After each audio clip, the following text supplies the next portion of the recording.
కేసీఆర్ దేశం వదిలి పారిపోయే అవకాశం ఉందని బీజేపీ నేత బండి సంజయ్ అన్నారు.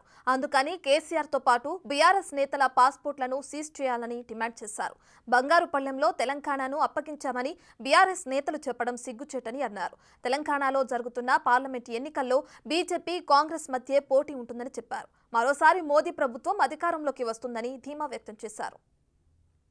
కేసీఆర్ కుటుంబ సభ్యులు బీఆర్ఎస్ పార్టీ నుంచి ఓడిపోయిన మాజీ ఎమ్మెల్యేలు మాజీ మంత్రులు అందరి పాస్పోర్టు సీజ్ చేయాలి. ఫస్ట్ ఇక దొంగల వాళ్ళు ఇప్పుడు మళ్ళీ ఎంక్వైరీ స్టార్ట్ చేస్తే ఏం చేస్తున్నారు, పారిపోతారు.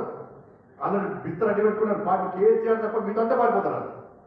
వాళ్ళ పాస్పోర్ట్ అన్ని సీజ్ చేయాలి. ఫస్ట్ నేను చెప్పాను, సర్వేలు అన్నీ చెప్తున్నాయి మనకి. మరి తెలంగాణ రాష్ట్రంలో కూడా